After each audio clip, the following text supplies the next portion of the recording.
दोस्तों, हमारे नए नए वीडियो गीत देखने के लिए हमारे YouTube चैनल को सब्सक्राइब करें और न्यू अप टू डेट्स जानने के लिए बेल आइकन को क्लिक करें।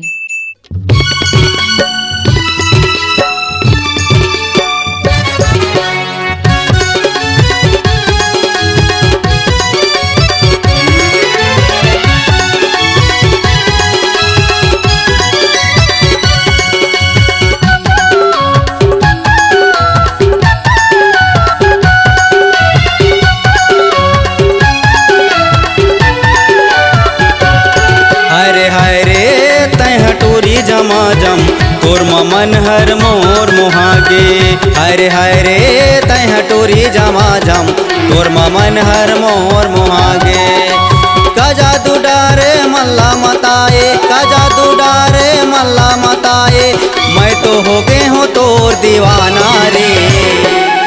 जारे जारे तय टोरा दीवाना, मोरे पाछो पाछो झने आना। हरे हरे तय टोरी झमाझम तोर मन हर मोर मोहागे। मीठ मीठी बोलिया मोला सुना के, मीठ मीठी बोलिया मोला सुना के, मोला माया मझन फसाना रे। हरे हरे तय टोरी झमाझम तोर मन हर मोर मोहागे। जारे जारे तय टोरा दीवाना, मोरे पाछो पाछो झने आरे।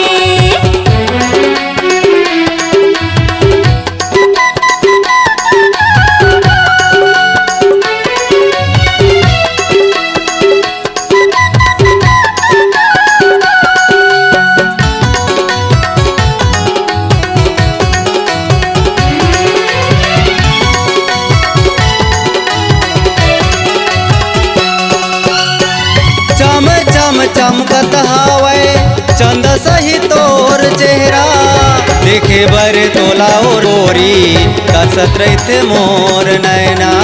देखे बर तोला ओ रानी तरसत रहते मोर नैना।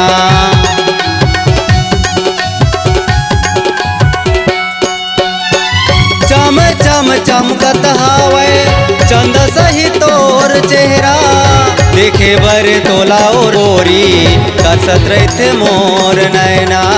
देखे बर तोला ओ रानी तरसत रहते मोर नैना। का जादू डारे मल्ला मताए, का जादू डारे मल्ला मताए, मैं तो हो गए हूँ तोर दीवाना रे। जारे जारे तय टोरा दीवाना, मोरे पाछो पाछो झने आना। हरे हरे तय टोरी झमाझम तोर मन हर मोर मोहागे।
हरे तय टोरी झमाझम तोर मन हर मोर मोहागे। जारे जारे तय टोरा दीवाना, मोरे पाछो पाछो झने आरे। का जादू डारे मल्ला मताए, का जादू डारे मल्ला मताए, मैं तो हो गए हूँ तोर दीवाना रे।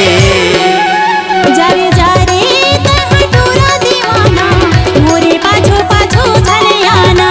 हरे हरे तय टोरी झमाझम तोर मन हर मोर मोहागे। मोरे पाछो पाछो झने आरे, तोर मन हर मोर मोहागे। मोरे पाछो